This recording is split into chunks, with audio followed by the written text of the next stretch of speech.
नमस्कार दोस्तों, मैं आपका अपने चैनल पे बहुत बहुत स्वागत करता हूं। जैसा कि दोस्तों टेक्नोमेट्री जो बोर्ड एग्जाम में 12 नंबर का आता है, उसमें हमने कुछ पोर्शन जो त्रिकोणमिति के अंतर्गत आते हैं उसको हमने कर लिया था।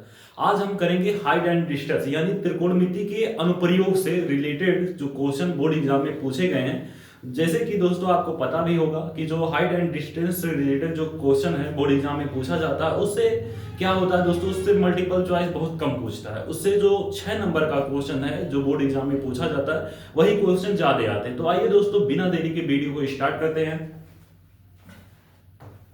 देखिए दोस्तों, यहाँ पे हमें पढ़ना है त्रिकोणमिति के कुछ अनुप्रयोग। यहाँ पे हमें क्या पढ़ना है दोस्तों, त्रिकोणमिति के कुछ अनुप्रयोग। जैसा कि हमने दोस्तों आपको बताया था कि जैसे मान लीजिए कोई बहुत बड़ा वृक्ष है, ठीक है, कोई बहुत बड़ा वृक्ष है, उसकी आप ऊंचाई यहाँ पे खड़े हैं तो उसकी ऊंचाई कैसे बता सकते हैं। जब हमने शुरू में त्रिकोणमिति स्टार्ट किया था तभी आपको बताया था, यदि आप ट्रिग्नोमेट्री सीख जाएंगे अच्छे से तो आप उसकी दूरी बता लेंगे। जैसे हमने बुर्ज खलीफा का उदाहरण देके बताया था कि आप कहीं घूमने गए, मान लीजिए आप दुबई चले गए, तो वहां से आप खड़े होकर बुर्ज खलीफा की ऊंचाई आप बता सकते हैं यदि आप त्रिकोणमिति पढ़े हैं। तो आइए दोस्तों यहाँ पे हम देखते हैं। यहाँ पे जो हमारा क्वेश्चन है, क्वेश्चन क्या, पहले इसको हम थ्योरेटिकल समझ लेते हैं। त्रिकोणमिति के कुछ अनुप्रयोग, जैसे दोस्तों कोण। यहाँ पे कोण जो है, कोण हमें पता है क्या होता है दोस्तों। कोण क्या होता है, दो रेखाओं के बीच के झुकाव को ही हम क्या कहते हैं दोस्तों, कोण कहते हैं, और इसे हम थीटा से व्यक्त करते हैं। आपको हमने पहले ही बताया था। यहाँ पे दोस्तों मान लीजिए यहाँ पे आप खड़े हैं, यहाँ से आप देख रहे हैं, तो यहाँ पे आपका नेत्र होगा, ठीक है, यहाँ पे आपका नेत्र होगा। तो यहाँ पे दोस्तों आप यहाँ देखेंगे तो यहाँ पे ऊंचाई पर स्थित कोई वस्तु है, ठीक है, तो यहाँ पे आप इसको क्या करेंगे, देखेंगे, ठीक है। तो देखेंगे तो यहाँ पे जो कोण बनता है इसको हम क्या कहते हैं दोस्तों, अभी हम इसको आपको आगे बताएंगे। पहले हम समझ लेते हैं रेखाओं के बारे में। इसमें जैसे इसको बोलते हैं दृष्ट रेखा, मतलब यहाँ से आप देख रहे हैं तो ये दृष्ट रेखा हो जाता है, और इस जो एकदम समतल पर स्थित होती है इसको हम बोलते हैं क्षैतिज रेखा। इसे हम क्या बोलते हैं दोस्तों, क्षैतिज रेखा बोलते हैं। क्षैतिज रेखा और दृष्ट रेखा।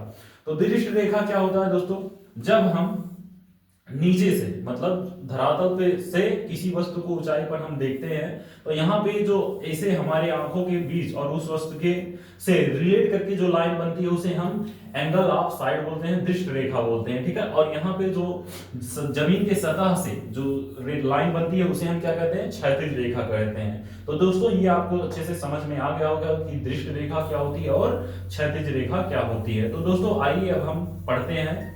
इसमें हमें दो कोणों के बारे में सीखना होगा।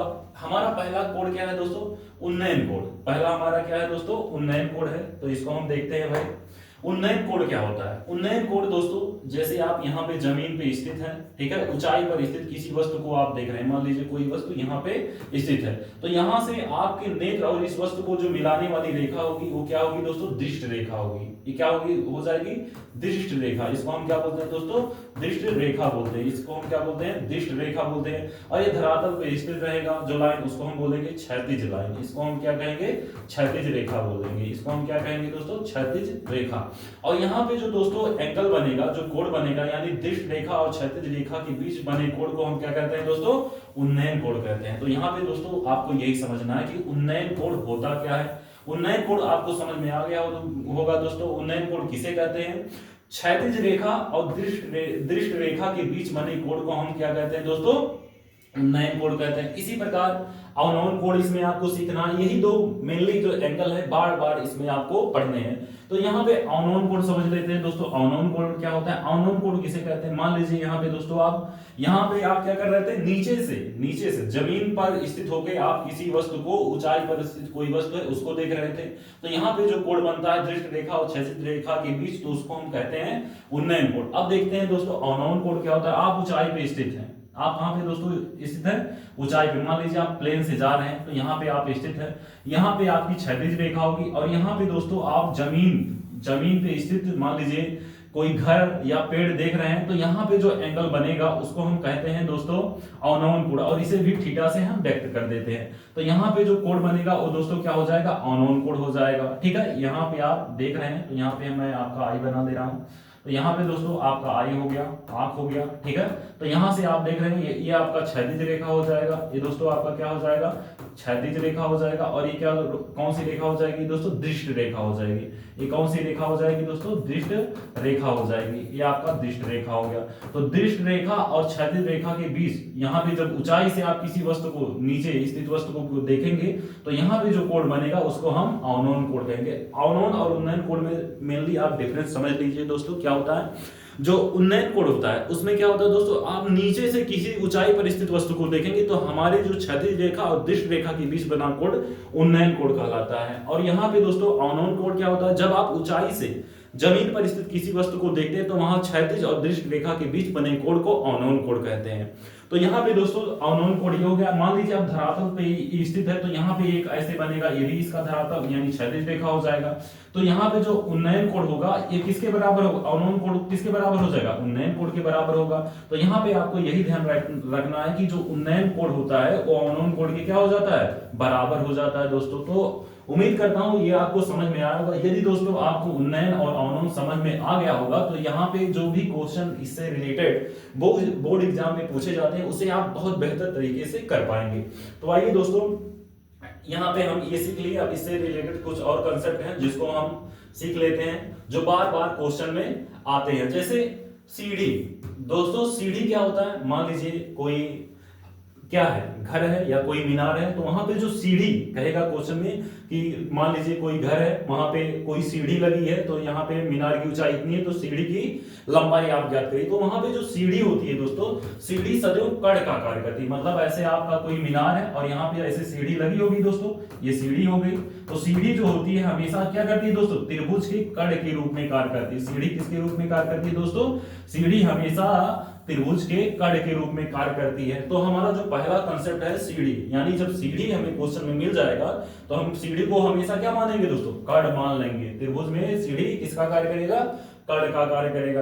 अब दूसरा देखिए दोस्तों, परछाई। मान लीजिए अब क्वेश्चन में आ जाता है कोई व्यक्ति खड़ा है, उसकी परछाई जमीन पे इतनी लंबाई पड़ रही, तो जो परछाई होगा दोस्तों, या कोई पेड़ है उसकी छाया इतने भाग में पड़ रही, तो यहाँ पे जो पेड़ है और छाया, यानी जो छाया होगा, परछाई होगी, वो हमेशा त्रिभुज के बेस के रूप में काम आती है। किसमें आती है दोस्तों? यहाँ पे आप त्रिभुज को उसे आधार के रूप में मानेंगे। किसको? परछाई को। मान लीजिए जैसे ये कोई पेड़ है, ठीक है, ये कोई क्या है दोस्तों? पेड़ है, ऐसे हमने बना दिया। अब इसकी छाया यहाँ पे पड़ रही है, तो जो इसकी छाया पड़ेगी वो हमेशा किसका कार्य करेगी दोस्तों? आधार का। त्रिभुज के किसके कार्य रूप में कार्य करेगी? आधार के रूप में कार्य करेगी। तो ये दोस्तों आपको कुछ इंपॉर्टेंट बातें आपको ध्यान में रखना है, क्वेश्चन में ये बार बार आते हैं।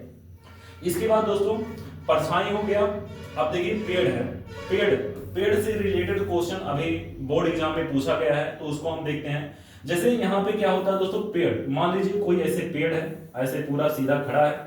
अब यहां से कहेगा कि यहां से ये ब्रेक हो गया, यहां से टूट गया। जो यहां से दोस्तों ये भाग जो टूटेगा, जितनी इसकी लंबाई होगी या जितनी उसकी ऊंचाई होगी, वही भाग जो टूट कर नीचे गिरेगा उसकी भी क्या हो जाएगी? हाइट उतनी ही होगी जो यहाँ पे टूट कर गिरेगा। तो यहाँ पे दोस्तों ये समझना है आपको कंसेप्ट। अगर ये यच था तो जब इससे पेड़ से टूट के जो भाग गिरेगा वो भी क्या रहेगा? यच रहेगा। तो इसको आपको ध्यान में रखना है। तो दोस्तों यदि आप सीढ़ी, परछाई और पेड़ को अच्छे से समझ गए होंगे तो इससे रिलेटेड जो क्वेश्चन पूछा जाएगा उसे आप बहुत बेहतर तरीके से समझ पाएंगे।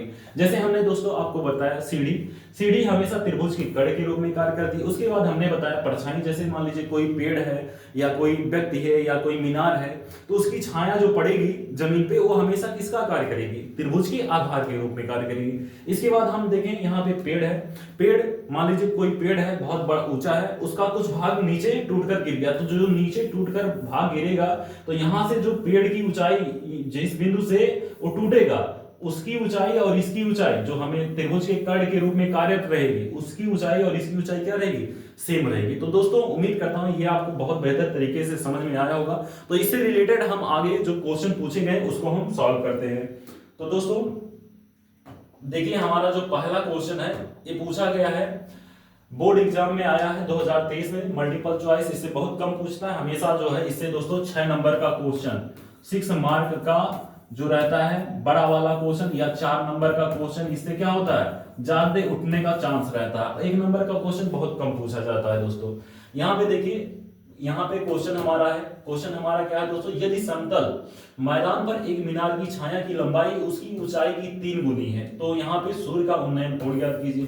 तो दोस्तों इसको हम सॉल्व करते हैं। जैसे मान लीजिए यहाँ पे क्या कहा है, कोई मीनार है, यहाँ पे मान लीजिए कोई मीनार है, ठीक है, मीनार है, इसको बीमार मत करिएगा, ये मीनार है, इसकी ऊंचाई क्या मान लिया हमने, यश मान लिया, तो इस यहाँ पे इसकी ऊंचाई की 3 गुनी क्या पड़ रही है, इसकी छाया पड़ रही है। दोस्तों छाया क्या होगी, हमेशा हमने अभी आपको इसके पहले हमने बताया जो छाया होगी वो छाया क्या होगी दोस्तों, छाया हमेशा क्या करेगी, देखिए यहाँ पे पेड़ की जो छाया होगी हमेशा त्रिभुज के आधार के रूप में कार्य करेगी। तो यहाँ पे दोस्तों आप क्या करेंगे, इसको जब छाया है तो ये क्या बनेगा, आधार बनेगा, तो यहाँ पे दोस्तों आप इसको क्या कर देंगे, आधार बना देंगे। यानी जो मीनार है, मीनार की जो ऊंचाई है वो क्या है, यहाँ पे मीनार की ऊंचाई है यच, और यहाँ पे आपने छाया क्या है दोस्तों, इसकी ऊंचाई की 3 गुनी है, तो यहाँ पे क्या हो जाएगा, 3h हो जाएगा, और यहां से आप इसको मैच कर देंगे। तो यहाँ पे जो कोड बन रहा है हमें थीटा की वैल्यू फाइंड करनी है। आप इसको मान लीजिए दोस्तों a, और इसको बना दीजिए b, और इसको बना दीजिए c। तो यहाँ कहने का मतलब ये है, क्वेश्चन में कहा है कि एक मीनार है, मीनार की ऊंचाई जो है, ठीक है, और जो छाया की लंबाई है वो क्या है, मीनार की ऊंचाई की 3 गुनी, यानी जो छाया है वो मीनार की ऊंचाई की क्या है दोस्तों, 3 गुनी है। तो यहाँ पे हमने इसको 3h कर दिया। यहाँ से आप लिखेंगे, जब क्वेश्चन सॉल्व करेंगे तो आप कहेंगे माना मीनार की ऊंचाई, माना दोस्तों मीनार की ऊंचाई बराबर क्या कर देंगे दोस्तों, यश मीटर, ठीक है, यश मीटर हो जाएगा। यहाँ पे दोस्तों यश मीटर ऊंचाई हो गया, तो यहाँ पे दोस्तों इसका जो आधार होगा वो 3h हो जाएगा, ठीक है। अब यहाँ पे हमें सूर्य का उन्नयन कोण ज्ञात करना है। तो यहाँ पे उन्नयन कोण दोस्तों क्या होता है, यही होता है उन्नयन कोण। जब क्षैतिज से आप ऊंचाई पर स्थित किसी वस्तु को देखते हैं तो यहाँ पे दृष्ट रेखा, ये दृष्ट रेखा है और ये क्षैतिज रेखा, इसके बीच बने कोण को हम क्या कहते हैं दोस्तों, उन्नयन कोण कहते हैं। तो यहाँ पे हमें इसकी वैल्यू बतानी है कि हमारा जो उन्नयन कोण बनेगा कितने अंश का बनेगा। तो दोस्तों यहाँ पे हम देखिए हमें 2 वैल्यू मिल रहे हैं, क्या मिल रहा है, आधार मिल रहा है, और क्या मिल रहा है दोस्तों, लंब। लंब और आधार किसमें रिलेट होता है दोस्तों, लंब और आधार हमेशा tan और cot में होता है। तो यहाँ पे हम tan का फार्मूला लगाएंगे, तो हम कहेंगे त्रिभुज ABC से, या त्रिभुज ABC में यहाँ पे दोस्तों tan थीटा बराबर हो जाएगा, tan थीटा बराबर हमें पता है, tan थीटा बराबर क्या होता है दोस्तों, लंब बटा आधार होता है। तो यहाँ पे दोस्तों लंब हमारा कितना है, लंब हमारा h है, और यहाँ पे दोस्तों आधार क्या है, 3h है। h से दोस्तों h क्या हो जाएगा, कैंसिल, यहाँ 1 हो जाएगा, और यहाँ पे क्या है, √3 है दोस्तों, यहाँ √3 का है, ठीक है, तो यहाँ पे आप √3 भी लगा देंगे, तो √3 हो गया, यानी tan थीटा बराबर हो जाएगा 1/√3। और tan की किस अनुपात की वैल्यू 1/√3 होती, तो हमें पता है दोस्तों tan थीटा बराबर यहाँ हो जाएगा, tan की किस अनुपात की वैल्यू 1/√3 होती है। तो यहाँ पे हमें पता है tan 30 अंश का मान क्या होता है दोस्तों, 1/√3 होता है। tan से tan क्या हो जाएगा, कैंसिल, और थीटा बराबर क्या हो जाएगा दोस्तों, 30 अंश। देखिए ऑप्शन नंबर कौन सा हमारा, सी क्या हो जाएगा, सही हो जाएगा। इस प्रकार के क्वेश्चन आपको 1 नंबर में पूछा जाता है, ठीक है। अब हम दूसरा क्वेश्चन देखते हैं, इसको हम इरेज कर देते हैं दोस्तों।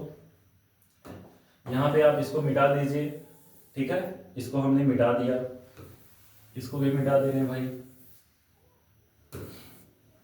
देखिए दोस्तों जो अगला क्वेश्चन है हमारा, अगला क्वेश्चन क्या है भाई, इसको हम यहाँ पे लिखते हैं, देखिए भाई, हाँ देखिए जो अगला हमारा क्वेश्चन है, क्वेश्चन नंबर 2, एक मीनार की चोटी। दोस्तों यहाँ पे आप देखिए इसको, यहाँ पे क्या है, एक मीनार की चोटी का उन्नयन कोण मीनार के आधार के क्षैतिज तल पर, ठीक है, 40 मीटर दूर स्थित बिंदु से देखने पर 45 अंश है। मीनार की ऊंचाई याद कीजिए। इसमें कह रहा है कि एक मीनार की चोटी का उन्नयन कोण उस मीनार के आधार के क्षैतिज पर 40 मीटर दूरी पर स्थित बिंदु से देखने पर 45 अंश है। तो आपको मीनार की ऊंचाई ज्ञात करना, अर्थात यहाँ पे दोस्तों आप क्या करेंगे, यहाँ पे कोई ट्रायंगल बनाएंगे। तो ट्रायंगल आप बना लीजिए, ऐसे आप कोई त्रिभुज बना लीजिए। त्रिभुज हम बनाने के लिए दोस्तों क्या करेंगे, हमारे पास ऑप्शन है, कोई त्रिभुज आप बनाएंगे, वो भी कौन सा त्रिभुज बनाएंगे दोस्तों, क्या बनाएंगे, राइट एंगल ट्रायंगल बनाएंगे। तो यहाँ पे हम कोई राइट एंगल ट्रायंगल बना दे रहे हैं, ठीक है, ये हमारा राइट एंगल ट्रायंगल हो गया। यहाँ पे इसको मान लीजिए दोस्तों P, इसको बना दीजिए आप Q, और इसको बना दीजिए R। यहाँ पे कह रहा है कि मान लीजिए कोई क्या है दोस्तों, मीनार है, मीनार की ऊंचाई आप मान लीजिए यश मीटर है, ठीक है, यश मीटर मीनार की ऊंचाई हो गया, और 40 मीटर दूरी पर एक बिंदु पर, ठीक है, यहाँ पे 40 मीटर दूरी पर स्थित एक बिंदु से देखने पर कितने अंश का बन रहा है, 45 डिग्री का यहाँ एंगल बना रहा है। और आपको इसने पूछा है मीनार की ऊंचाई आप बताइए। तो यहाँ पे दोस्तों हम इसको सही थोड़ा लिख लेते हैं, यहाँ 45 बना देते हैं, यहाँ पे 45 अंश, ऐसे आप बना देंगे। तो दोस्तों यहाँ पे आप इसको सॉल्व करेंगे तो यहाँ आप कहेंगे माना माना मीनार की ऊंचाई h मीटर है। यहाँ दोस्तों आप लिखेंगे माना मीनार की ऊंचाई क्या है, माना मीनार की ऊंचाई, दोस्तों माना मीनार की ऊंचाई कितना है दोस्तों, h मीटर है। माना मीनार की ऊंचाई कितनी हो गई, h मीटर हो गई। अब यहाँ पे दोस्तों हमें क्या चाहिए, यहाँ थीटा की वैल्यू भी दी है, थीटा की वैल्यू कितनी दी है, 45 डिग्री दी है। अब देखिए हमें दो चीजें ज्ञात है, यहाँ पे ए भी है, यानी ये क्या है दोस्तों, परपेंडिकुलर लंब है, और ये क्या है दोस्तों, आधार है। ठीक है, ये क्या है, आधार है। लंब और आधार में रिलेशन किसका होता है, tan का, cot का, तो यहाँ हम tan लगाएंगे। हम कहेंगे त्रिभुज पी क्यू आर में tan, यहाँ हो जाएगा दोस्तों tan 45 है, थीटा की वैल्यू 45 दी है, बराबर हो जाएगा दोस्तों tan थीटा बराबर लंब बटे आधार होता है, तो यस बटे कितना हो जाएगा दोस्तों, 40 हो जाएगा। ठीक है, अब यहाँ पे tan 45 की वैल्यू क्या होती है दोस्तों, 1 होती है, तो 1 बराबर हो जाएगा h बाई 40 हो जाएगा, 40 मीटर हो जाएगा, और यहाँ से इसका मल्टीप्लाई यहाँ हो जाएगा, तो यहाँ पे दोस्तों h बराबर हो जाएगा 40 मीटर, यानी ऊंचाई भी क्या होगी इसकी, h मीटर, यानी जो है ऊंचाई भी क्या होगी 40 मीटर, आधार भी 40 मीटर है और इसकी ऊंचाई भी कितनी होगी दोस्तों, 40 मीटर। तो 40 मीटर किसी ऑप्शन में है, देखिए ऑप्शन नंबर सी में, यानी ऑप्शन नंबर सी हमारा क्या हो जाएगा, सही हो जाएगा। तो दोस्तों उम्मीद करता हूँ ये आपको अच्छे से समझ में आया होगा। इसके बाद हम अगला क्वेश्चन देखते हैं, क्वेश्चन नंबर, हम आ जाते हैं अगले पे। तो यहाँ पे दोस्तों ये क्वेश्चन 4 नंबर में पूछा गया है, जैसा आप देख सकते हैं कि ये जो क्वेश्चन है ये कितने नंबर का पूछा गया है, बोर्ड एग्जाम में 4 नंबर का पूछा गया है। ठीक है, और ये 2 बार आया है, 2012 में भी आया है और 22 में भी आया है। तो इसको हम सॉल्व करते हैं दोस्तों। पहले हम क्वेश्चन को पढ़ लेते हैं अच्छे से। यहाँ पे क्या है दोस्तों, क्षैतिज, ठीक है, क्षैतिज तल पर स्थित एक मीनार की परछाई सूर्य का उन्नयन कोण 60 से बदलकर 30 होने पर 40 मीटर बढ़ जाता है, मीनार की ऊंचाई ज्ञात कीजिए। यहाँ पे दोस्तों अथवा क्षैतिज तल पर स्थित उसी तल पर खड़े एक ऊर्ध्वाधर मीनार के शीर्ष का उन्नयन कोण 30 है, मीनार की ओर 40 मीटर चलने पर उन्नयन कोण 60 हो जाता है, तो मीनार की ऊंचाई ज्ञात कीजिए। यानी दोनों क्वेश्चन वही पूछ रहा है, तो यहाँ पे क्या करेंगे, पूछने का तरीका इसका थोड़ा सा चेंज कर दिया है। तो यहाँ पे कोई मीनार है, ऐसे आप मीनार बना लीजिए दोस्तों, ये आपका क्या हो गया, मीनार हो गया। ठीक है, इसको हम थोड़ा अच्छे से कर लेते हैं, यहाँ पे इसको हम मीनार बना दे रहे हैं भाई। मान लीजिए दोस्तों ये कोई मीनार है ऐसे, ठीक है, ये कोई मीनार है, मीनार की ऊंचाई, अच्छा यहाँ पे दोस्तों मीनार की ऊंचाई दी नहीं है, तो मीनार की परछाई सूर्य का उन्नयन कोण 60 से बदलकर 30 होने पर 40 मीटर बढ़ जाता है, यानी यहाँ पे ऐसा बन रहा है। ठीक है, यहाँ पे दोस्तों ये कितना था, पहले 60 था, 60 डिग्री था, तो बाद में कितना हो जा रहा है, 30 डिग्री हो जा रहा है। ठीक है, और कितना इसकी दूरी बढ़ रही है, 40 मीटर बढ़ रही है, 40 मीटर बढ़ रही है। ठीक है, यहाँ पे क्या हो गया, 30 मीटर हो गया, और यहाँ पे दोस्तों आप इसको मान लीजिए y मान लीजिए। ठीक है, इसको आप y मान लीजिए, एक मिनट भाई, यहाँ पे दोस्तों क्या कहा है, जो है 40 होने पर 40 मीटर बढ़ जाता है, तो मीनार की ऊंचाई ज्ञात कीजिए। तो मीनार की आपको ऊंचाई ज्ञात करनी है, यहाँ तक, यहाँ से यहाँ। ठीक है, और यहाँ पे आप यस मान लीजिए। तो आपको क्या ज्ञात करना है दोस्तों, मीनार की ऊंचाई। तो इसको मान लीजिए ए, इसको मान लीजिए बी, इसको मान लीजिए दोस्तों सी, और इसको मान लीजिए डी। तो यहाँ पे ऐसा फिगर आपका बनेगा, इसको आपने मान लिया यस वाई। ठीक है, ये 40 था, इसको हमने वाई मान लिया। तो यहाँ पे आप सॉल्व करने से पहले आप लिखेंगे माना मीनार की ऊंचाई कितनी है, माना मीनार की ऊंचाई बराबर यस मीटर, माना मीनार की ऊंचाई बराबर दोस्तों क्या, ऊंचाई बराबर यस मीटर, ऐसे आप लिख देंगे, यस मीटर हमने मान लिया। अब हमें मीनार की ऊंचाई ज्ञात करनी है, तो यहाँ पे दोस्तों सबसे पहले यहाँ हम देख रहे हैं, यहाँ पे हमें रिलेशन मिल रहा है, ये त्रिभुज ए बी सी से हम लिखेंगे, यहाँ चित्रानुसार कर देंगे, यहाँ हम लिखेंगे त्रिभुज ए बी सी से, त्रिभुज ए बी सी से हम देख रहे हैं दोस्तों, यहाँ पे हमें क्या मिल रहा है, लंब और आधार, यानी लंब ये हो गया, आधार हो गया। लंब और आधार का रिलेशन किस में होता है, tan में होता है, और cot में। तो यहाँ हम tan 60 अंश बराबर क्या लिखेंगे दोस्तों, tan 60 अंश बराबर हो जाएगा h बाई क्या हो जाएगा दोस्तों, y हो जाएगा। और tan 60 की वैल्यू क्या होती है दोस्तों, √3 होती है। ठीक है, √3, इसका मल्टीप्लाई अभी मत करिए, यहाँ पे h बाई y कर दीजिए, और यहाँ पे दोस्तों इसका मल्टीप्लाई कर दीजिए, तो यहाँ पे क्या हो जाएगा, या इसको आप नीचे कर दीजिए, तो यहाँ पे y बराबर क्या हो जाएगा दोस्तों, y बराबर हो जाएगा यहाँ पे h बाई √3 हो जाएगी। ठीक है, इसे आप बना देंगे इक्वेशन नंबर फर्स्ट। अब देखिए दोस्तों, इक्वेशन नंबर फर्स्ट बन गया। अब हम ये बड़ा वाला त्रिभुज लेंगे। ये बड़ा वाला त्रिभुज क्या है? त्रिभुज ए बी डी से हम लिखेंगे। अब त्रिभुज त्रिभुज ए बी डी से दोस्तों, यहाँ त्रिभुज ए बी डी से क्या हो जाएगा? त्रिभुज ए बी डी से हम कहेंगे, अब ये वाला एंगल लेंगे, ठीक है। यहाँ पे हम लेंगे tan 30 अंश बराबर, यहाँ हो जाएगा दोस्तों tan 30 अंश बराबर क्या हो जाएगा? यहाँ पे हो जाएगा लंब यानी यच है, और यहाँ पे दोस्तों इसका आधार है क्या? 40 प्लस वाई, ठीक है, 40 प्लस वाई। अब यहाँ पे दोस्तों tan 30 की वैल्यू क्या होती है? 1/√3, और बराबर किसके हो गया दोस्तों? यच प्लस 40, और यहाँ पे यच इक्वल टू 40 प्लस वाई, ठीक है, ऐसा हो गया। अब यहाँ पे दोस्तों इसका मल्टीप्लाई आप यहाँ कर दीजिए, इसका मल्टीप्लाई यहाँ कर दीजिए। तो यहाँ पे दोस्तों इसका मल्टीप्लाई करेंगे तो यहाँ हो जाएगा 40 प्लस वाई बाई क्या हो जाएगा? √3 बराबर क्या हो जाएगा दोस्तों? यच हो जाएगा। तो यहाँ पे देखिए दोस्तों, इसे आप इक्वेशन सेकंड बना दीजिए, इसे आप इक्वेशन क्या बना दीजिए? सेकंड बना दीजिए, या तो y की वैल्यू यहाँ सीधे आप रख दीजिए, तभी आपका निकल जाएगा। तो यहाँ पे दोस्तों हमारा यच बराबर क्या आया है? यच बराबर दोस्तों आया है, यच बराबर आया है 40 प्लस वाई बटे कितना है दोस्तों? √3 है। अब यहाँ पे हमें y की वैल्यू समीकरण नंबर 1 में हमने निकाली, तो y की वैल्यू यहाँ रख दीजिए। तो यच बराबर यहाँ हो जाएगा दोस्तों 40 प्लस y की वैल्यू आपने क्या निकाली है? h/√3। तो यहाँ पे y के स्थान पे h/√3 आप रख दीजिए, और यहाँ पे दोस्तों सबके बटे क्या है? √3 है, ठीक है। अब यहाँ पे दोस्तों इसके बटे 1 मान लीजिए, यहाँ से इसका मल्टीप्लाई कर देंगे, तो यहाँ पे h बराबर जो है 40√3 और प्लस दोस्तों यच बराबर क्या हो जाएगा दोस्तों? यहाँ पे क्या है? हाँ यच है, यहाँ पे हो गया क्या आया दोस्तों? यच आया है, ठीक है। तो यहाँ पे ऐसा हो गया, और यहाँ पे क्या हो जाएगा? इसका मल्टीप्लाई इसमें हो जाएगा, तो इसका मल्टीप्लाई जब इसमें हो जाएगा तो 3 हो जाएगा, ठीक है। और इसका मल्टीप्लाई यहाँ कर देंगे तो 3 यच बराबर दोस्तों हो जाएगा 40√3 प्लस यच हो जाएगा, ठीक है। अब क्या करना है दोस्तों? यहाँ पे ए प्लस 3 यच है, ये प्लस का है, बराबर की साइड आएगा माइनस हो जाएगा, यानी यहाँ से 3 यच माइनस यच बराबर हो गया दोस्तों 40√3, ठीक है। अब यहाँ से घट जाएगा, 3h से 1h जाएगा दोस्तों, 2h बचेगा इक्वल टू 40√3, और यहाँ से दोस्तों 2 से काट देंगे, तो यानी h की जो वैल्यू हो जाएगी हमारी वो आ जाएगी क्या? 20√3, जो आपका क्या हो जाएगा दोस्तों? आंसर हो जाएगा। ये इतना आप करते हैं तो आप 4 नंबर पा जाएंगे। तो दोस्तों इसमें हमने क्या किया?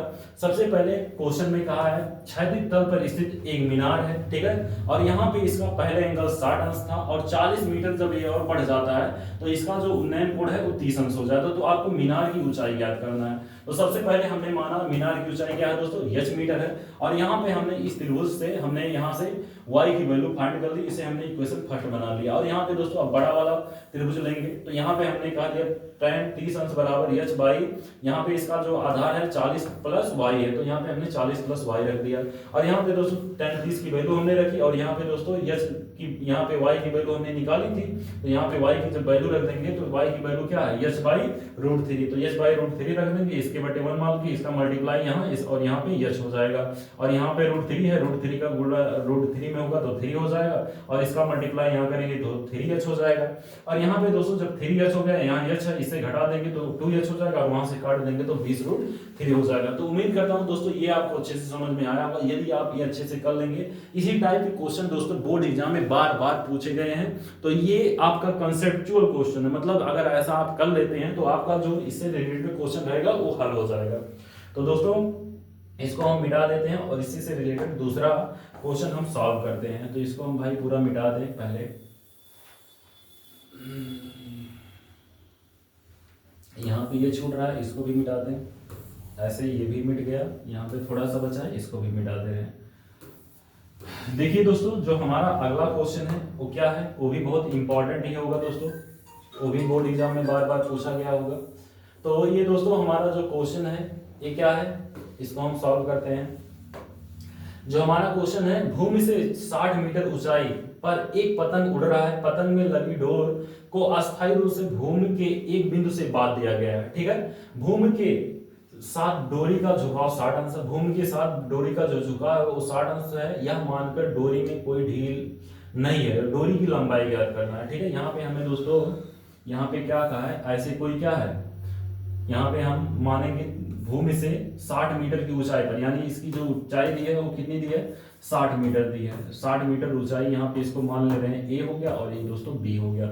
यहाँ पे कह रहा है कि अस्थायी रूप से बांध देकर, तो यहाँ पे दोस्तों डोरी की लंबाई, यानी ऐसे जमीन से कहीं बांध दिया गया है, ये डोरी है, डोरी की लंबाई हम मान ले रहे हैं दोस्तों यक्स मीटर है। डोरी की लंबाई क्या होगी, यक्स मीटर। और जमीन के साथ ये कितने अंश का कोण बना रही है दोस्तों, जमीन के साथ ये 60 अंश का कोण बना रही है।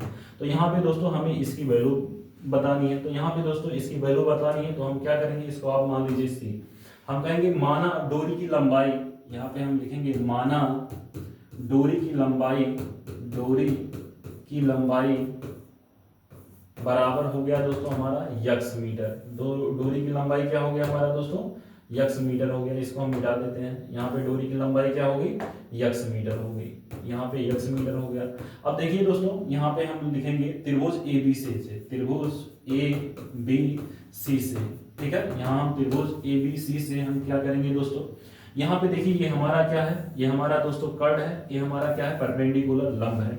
तो यहाँ पे हम देखेंगे दोस्तों लंब और कर्ण में संबंध साइन और कॉसेक में होता है, तो साइन थीटा बराबर होता है क्या दोस्तों, साइन थीटा बराबर हमें पता है ये होता है लंब बटे कर्ण। यहाँ पे थीटा की वैल्यू कितनी दी है दोस्तों, 60 अंश दी है, और यहाँ पे इसका जो लंब है वो कितना दिया है, 60 मीटर दिया है, और यहाँ पे दोस्तों इसकी जो हाइपोटेनियस है वो नहीं दी है, तो यक्स बराबर हमें बताना है। तो 60 की वैल्यू, साइन 60 की वैल्यू कितनी होती है दोस्तों, साइन 60 की वैल्यू क्या होती है दोस्तों, 1 बाई यहाँ पे √3/2 होती है, तो यहाँ पे √3/2 हो जाएगी, ठीक है।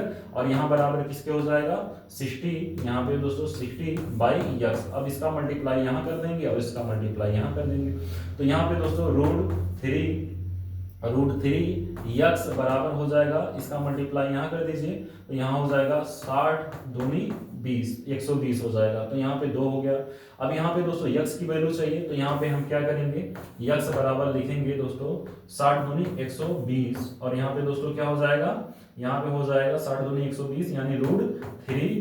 तो यहाँ पे दोस्तों ये इतना मीटर हो गया डोरी की लंबाई। अब इसको और सॉल्व करना चाहते हैं, तो यहाँ पे 60 यानी दोस्तों यहाँ मल्टीप्लाई कर देंगे, 30 तिया 90, 30 चौके यानी जो है 30 तिया 90, ठीक है। तो हम इसको लिख सकते हैं दोस्तों 3 चौके 12, ठीक है, गुणे 10, 12 दाएं 120। अब यहाँ पे √3 है, तो √3 को हटाने के लिए दोस्तों हम 3 को क्या लिख देंगे, √3 इंटू √3, ठीक है। और यहाँ पे दोस्तों यहाँ क्या कर देंगे, 4 दाएं 40, यहाँ 40 आप ऐसे पूरा लिख भी सकते हैं, तो 40 हो गया बटे √3। एक √3 से एक √3 क्या हो जाएगा, कैंसिल। तो यहाँ दोस्तों हमारा आंसर जो होगा 40 रूट क्या हो जाएगा 3 मीटर, जो डोरी की क्या हो जाएगी, लंबाई हो जाएगी। इसे आप इजी वे में कर सकते हैं, ये बोर्ड एग्जाम में 2024 में पूछा गया क्वेश्चन है, ठीक है। उम्मीद करता हूं दोस्तों ये आपको अच्छे से समझ में आया होगा। अब हम बहुत इंपॉर्टेंट जो क्वेश्चन है हमारा, क्वेश्चन नंबर कौन सा है भाई, जो बोर्ड एग्जाम में बार बार पूछा गया क्वेश्चन है, ठीक है। अब देखिए ये क्वेश्चन हमारा है, एक नाव एक पुल की ओर आ रही है, ठीक है। एक नाव जो है दोस्तों एक पुल की ओर क्या हो रही है, आ रही है, कोई नाव है वो पुल की तरफ आ रही है। उसके बाद कह रहा है दोस्तों किसी क्षण पुल का उन्नयन कोण 30 देखा गया, और नाव की उसी चाल से 4 मिनट चलने पर के पश्चात पुल का उन्नयन कोण क्या हो जाता है, यहाँ पे 60 अंश हो जाता है, यहाँ पे 30 था। तो ज्ञात कीजिए नाव को पुल तक पहुंचने में कितना समय लगेगा। मान लीजिए कोई ऐसे आप इसका फिगर ड्रॉ करेंगे, तो दोस्तों ऐसे आप मान लीजिए कोई यहाँ पे क्या है, इसका भी आप उन्नयन कोण बनाएंगे, ठीक है, पुल का। यहाँ पे इसका हाइट मान लेंगे h मीटर है, ठीक है। यहाँ पे दोस्तों यहाँ पे नाव था, जब पहले था तो ये यहाँ पे कितने अंश का कोण बना रहा था दोस्तों, ये 30 अंश का बना रहा था, ठीक है। और बाद में जब यहाँ से कितना दूरी चल दिया, यहाँ से दोस्तों ये कितना दूरी चल दिया, यहाँ पे ये नहीं बताया है, ठीक है। और यहाँ से इतने दूरी चलने में उसको कितना समय लगा है, 4 मिनट। यहाँ से यहाँ तक पहुंचने में उसको कितना दूरी चलना, कितने समय लग रहा है, 4 मिनट। और यहाँ पे जो कोण हो जा रहा है कितना हो जा रहा है दोस्तों, 60 अंश हो जा रहा है। यहाँ पे मान लीजिए ये 4 मिनट में यहाँ पहुंच रहा है, ठीक है, 4 मिनट में यहाँ पे पहुंच रहा है, तो मान लीजिए इसकी दूरी क्या हो गई, x हो गई, और इसको मान लीजिए आप दोस्तों y होगी। तो इसको मान लीजिए आप a b, और यहाँ पे दोस्तों इसको c मान लीजिए और इसको d बना दीजिए, ठीक है। अब यहाँ पे हमसे क्या पूछा दोस्तों, तो पुल, ठीक है, पुल तक पहुंचने में कितना समय लगेगा, यानी यहाँ तक चला वो 4 मिनट में, अब यहाँ से इतना दूरी चलने में उसको कितना समय लगेगा, इसको आपको बताना है। तो दोस्तों यहाँ आप क्या करेंगे, यहाँ हम इसको सॉल्व करेंगे, तो हम कहेंगे त्रिभुज, यहाँ पे दोस्तों त्रिभुज ए बी डी से, त्रिभुज ए बी डी से त्रिभुज ए हो गया, बी हो गया और डी से यहाँ पे दोस्तों कौन कौन सा रिलेशन मिल रहा है हमको, यहाँ पे हमें क्या ज्ञात है, आधार ज्ञात है, लंब ज्ञात है। लंब और आधार में संबंध tan cot में होता है, तो यहाँ पे हम tan ले रहे हैं। tan 60 डिग्री बराबर क्या हो जाएगा दोस्तों, यच बाई क्या हो जाएगा, यच बाई हमारा हो जाएगा क्या भाई y। और यहाँ से दोस्तों tan 60 की वैल्यू क्या होती है, tan 60 की वैल्यू होती है √3। और यहाँ पे दोस्तों क्या हो जाएगा, y का मल्टीप्लाई कर देंगे तो यहाँ हो जाएगा h की वैल्यू। तो इसे हम बना देंगे इक्वेशन नंबर 5। अब हम दूसरा त्रिभुज लेंगे, त्रिभुज कौन सा दोस्तों, बड़ा वाला त्रिभुज ए बी सी। तो यहाँ देखेंगे त्रिभुज ए बी सी से, यहाँ पे दोस्तों त्रिभुज ए बी सी से क्या हो जाएगा, यहाँ पे त्रिभुज ए बी सी से हम लेंगे तो यहाँ पे दोस्तों ये पूरा आधार हो जाएगा और ये है क्या हो जाएगा, लंब आधार में समय tan में होता है। तो यहाँ हो जाएगा tan 30 अंश बराबर क्या हो जाएगा दोस्तों, yes by x plus y। अब यहाँ पे दोस्तों इसकी वैल्यू कितनी होती है, 1/√3। तो यहाँ पे 1/√3 रख दीजिए और यहाँ पे दोस्तों क्या हो जाएगा, यहाँ पे हो जाएगा h by x plus y। ठीक है। अब यहाँ पे दोस्तों हमें क्या करना है, इसका मल्टीप्लाई यहाँ कर देना। तो दोस्तों यहाँ पे हम इसका मल्टीप्लाई कर देंगे, इसका मल्टीप्लाई यहाँ, इसका मल्टीप्लाई यहाँ। तो यहाँ पे दोस्तों हो जाएगा x प्लस y। ठीक है, y क्या हो जाएगा दोस्तों, √3 है तो यहाँ पे √3 हो गया। अब ये किसके बराबर हो गया दोस्तों, यच के बराबर। इसे आप इक्वेशन क्या कर देंगे, सेकंड कर देंगे। अब यहाँ पे दोस्तों हम देख रहे हैं यहाँ पे x और y, ठीक है, यहाँ पे √3y है और ये भी किसके बराबर, यच है। और यहाँ पे x प्लस y बाई √3 भी है, किसके बराबर, यच। यानी दोस्तों दोनों के राइट हैंड साइड क्या है, बराबर है, इसलिए इनके लेफ्ट हैंड साइड भी क्या हो जाएंगे, बराबर। तो यहाँ आप देखेंगे दोस्तों समीकरण 1 व 2 से, समीकरण 1 व 2 से, यहाँ पे समीकरण 1 और 2 से हम कंपेयर करेंगे। जब दोनों के राइट हैंड साइड बराबर है तो इसके लेफ्ट हैंड साइड भी क्या हो जाएंगे, बराबर। तो यहाँ दोस्तों √3y बराबर हो जाएगा दोस्तों x प्लस y बाई √3 के। अब यहाँ पे दोस्तों √3 इसका मल्टीप्लाई यहाँ करेंगे तो यहाँ 3y हो जाएगा बराबर दोस्तों x प्लस y। अब यहाँ पे दोस्तों इससे आप सब्ट्रैक्ट कर देंगे तो यहाँ पे 3y है, यहाँ पे क्या है, y है, तो इससे घट जाएगा तो 2y बराबर हो जाएगा x। और यहाँ पे दोस्तों y बराबर हो जाएगा x बाई 2। ठीक है, यहाँ पे y की वैल्यू कितनी हो गई दोस्तों, x बाई 2 हो गई। अर्थात यहाँ पे जो x है, x दूरी चलने पर, ठीक है दोस्तों, x दूरी चलने पर वो कितना समय ले रहा है, 4। अब यहाँ पे दोस्तों जब इसका आधा यानी x बाई 2, यहाँ पे x बाई 2 चलने में कितना समय लेगा, ये भी दूरी क्या हो जाएगी, आधी हो जाएगी। यानी यहाँ x बाई 2 दूरी चलने के लिए 4 मिनट ले रहा था x दूरी चलने के लिए, जब इसका आधा कर दिए तो यहाँ पे इसका भी आधा कर देंगे तो 2 हो जाएगा। तो 2 1 जा 2, 2 2 जा 4, यानी x बाई 2 दूरी चलने के लिए वो कितना मिनट लेगा दोस्तों, 2 मिनट लेगा। कितना मिनट लेगा दोस्तों, 2 मिनट लेगा। अर्थात यहाँ से इसको x बाई 2 दूरी चलने के लिए कितना समय लगेगा, इसको 2 मिनट लगेगा। ठीक है, तो उम्मीद करता हूं दोस्तों ये आपको अच्छे से समझ में आया होगा। तो इसको आप अच्छे से सॉल्व कर लेंगे एक बार। देखिए अब हमारा जो अगला क्वेश्चन है इसको हम मिटा दे रहे हैं भाई, इसको हम मिटा दे रहे हैं। ठीक है, इसको हम मिटा दे रहे हैं। देखिए जो हमारा अगला क्वेश्चन है वो क्या है, उसको हम सॉल्व करते हैं। यहाँ पे हमारा जो अगला क्वेश्चन है वो दोस्तों क्या है, एक मिनट भाई, यहाँ पे हमारा जो अगला क्वेश्चन है इसको हम बड़ा कर देते हैं भाई, मिनट क्यों लग रहा है, थोड़ा सा 1 मिनट। हाँ, इसको हम अच्छे से करते हैं। ये दोस्तों मुझे बहुत ही प्यारा क्वेश्चन लगता है। ठीक है, जैसे हमने आपको सारा समझाया था कि जैसे पेड़ वाला क्वेश्चन मिलेगा, छाया वाला मिलेगा, सीढ़ी वाला मिलेगा, सेम वैसे ही ये क्वेश्चन है। ठीक है, अब देखिए दोस्तों हमने अभी आपको पेड़ के बारे में बताया कि मान लीजिए कोई पेड़ है, बीच से ब्रेक हो रहा है, टूट रहा है, नीचे गिर रहा है, तो उसका जो ऊंचाई है वो क्या होगा, आपको कैसे ज्ञात करना होगा। तो यानी जो पेड़ से टूटा हुआ भाग होगा वो हमेशा त्रिभुज के कड़ के रूप में कार्य करेगा। तो दोस्तों उसी टाइप का ये क्वेश्चन है, इसको हम सॉल्व करते हैं। जो हमारा क्वेश्चन है वो क्या है दोस्तों, एक वृक्ष का ऊपरी भाग हवा से टूटकर पृथ्वी पर 45 अंश का कोण बनाता है। तो वृक्ष की जड़ से उस बिंदु की दूरी जहां वृक्ष का शिखर भूमि को छूता है 6 मीटर है। ठीक है, वृक्ष की कुल ऊंचाई ज्ञात कीजिए। तो यहाँ पे आपको दोस्तों वृक्ष की टोटल ऊंचाई ज्ञात करनी है। तो यहाँ पे दोस्तों हम क्या करेंगे, आप पहले इसको सॉल्व करने के लिए फिगर बनाएंगे। जैसे मान लीजिए ये कोई दोस्तों क्या है, पेड़ है। ठीक है, ये पेड़ है। ठीक है, इसको हम मान ले रहे हैं ए और इसको मान ले रहे हैं बी। ठीक है, अब यहाँ पे दोस्तों पेड़ हवा से टूटकर ये गिर जाता है, यहाँ से टूटकर ये गिर गया और ये कितने अंश का कोण बना रहा है दोस्तों, ये 45 अंश का कोण बना रहा है। ठीक है, अब अगर ये h मीटर था, ठीक है, तो ये भी क्या हो जाएगा दोस्तों, h मीटर हो जाएगा। ठीक है, क्योंकि वही दूरी जो टूटकर गिरी है ये है। इसके बाद दोस्तों कह रहा है वृक्ष की जड़ से उस बिंदु की दूरी, ठीक है, उस बिंदु की दूरी जहां वृक्ष पर भूमि को छूता है 6 मीटर है। तो यहाँ से जो वृक्ष है भूमि को जो छूता है, यहाँ पे दोस्तों बहुत समझने वाली बात है, वृक्ष का शिखर भूमि को छूता है 6 मीटर है, वृक्ष की जड़ से, लेकिन कहा जड़ यहाँ पे है, जड़ से ये दूरी क्या है, 6 मीटर है। तो यहाँ पे दोस्तों आपको ये पॉइंट मान लीजिए ए बी हो गया, ये दोस्तों ब्रेक हुआ सी हो गया और ये क्या हो गया, डी हो गया। अब यहाँ पे आपको क्या करना है दोस्तों, पूरे वृक्ष की ऊंचाई ज्ञात करनी है। तो यहाँ पे इसको मान लीजिए आप कुछ यहाँ पे यच मानने हैं, इसको आप दोस्तों यच डैश मान लीजिए या यक्स मान लीजिए, वाई मान लीजिए। ठीक है, तो ये हो गया। अब यहाँ पे दोस्तों हम क्या करेंगे, इसको सॉल्व करने से पहले यहाँ पे हम कहेंगे दोस्तों माना वृक्ष की ऊंचाई, ठीक है, टोटल मान लीजिए यक्स और वाई क्या हो गया, यच हो गया। यहाँ पे मानेंगे माना वृक्ष की ऊंचाई बराबर दोस्तों क्या हो जाएगा, यक्स प्लस यच हो जाएगा, ये मीटर हो जाएगा दोस्तों। ठीक है, अब यहाँ पे हम दोस्तों क्या करेंगे, सबसे पहले हम यहाँ पे जो है इसका रिलेशन लगाएंगे। देखिए यहाँ पे हमें दो चीजें ज्ञात है दोस्तों, ठीक है, तीनों ज्ञात है, तो यहाँ पे हमें दो रिलेशन निकाल के इसकी वैल्यू ज्ञात करना होगा।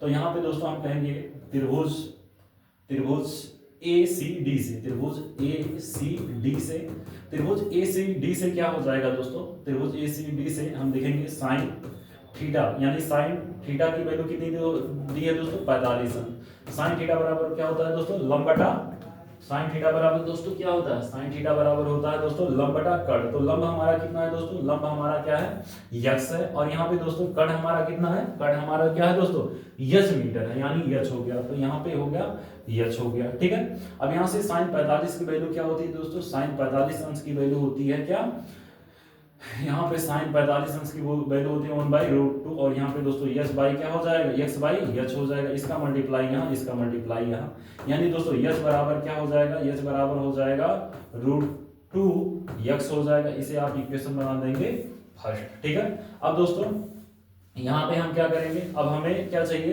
अब हमें दोस्तों यक्स की वैल्यू चाहिए।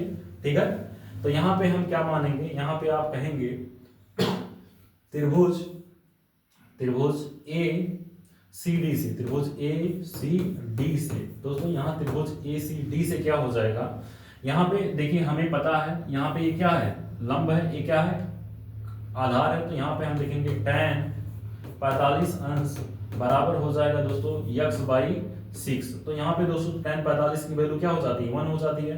तो यहाँ पे 1 बराबर हो जाएगा यक्स बाई 6, और यहाँ पे दोस्तों इसका मल्टीप्लाई कर देंगे तो 6 हो जाएगा, 6 बराबर यक्स, यानी हमारा ये हो गया इक्वेशन नंबर 2 हो गया। ठीक है, अब यहाँ हम समीकरण 1-2 से ज्ञात कर सकते हैं। यहाँ पे x की वैल्यू कितनी हो गई दोस्तों, 6 हो गई, और यहाँ पे दोस्तों यच की वैल्यू समीकरण 1 में क्या है, समीकरण अब यहाँ लिखेंगे समीकरण 1 से, तो यहाँ पे दोस्तों √2 इंटू यक्स की वैल्यू क्या है, 6 है, तो यहाँ पे दोस्तों 6 हो जाएगा, और यहाँ पे दोस्तों यच की जो वैल्यू है वो क्या हो जाएगा, 6√2 हो जाएगा। अब यहाँ पे दोस्तों इसे आप बना देंगे इक्वेशन नंबर 3। अब देखिए दोस्तों हमें यक्स प्लस यच दोनों की वैल्यू चाहिए, क्योंकि यही वृक्ष की ऊंचाई हमने माना है। तो यहाँ पे आप निकालेंगे, यहाँ पे कहेंगे यक्स प्लस यच, यानी जो है टोटल वृक्ष की जो ऊंचाई है वो क्या है, यक्स प्लस यच, और यक्स की वैल्यू क्या है दोस्तों 6 है, और यच की वैल्यू आपने क्या निकाला, 6√2 निकाला। आप दोस्तों दोनों में 6 है तो 6 कॉमन ले लीजिए, 6 कॉमन ले लिया तो 1 प्लस क्या हो गया दोस्तों √2 हो गया, जो क्या हो गया आपका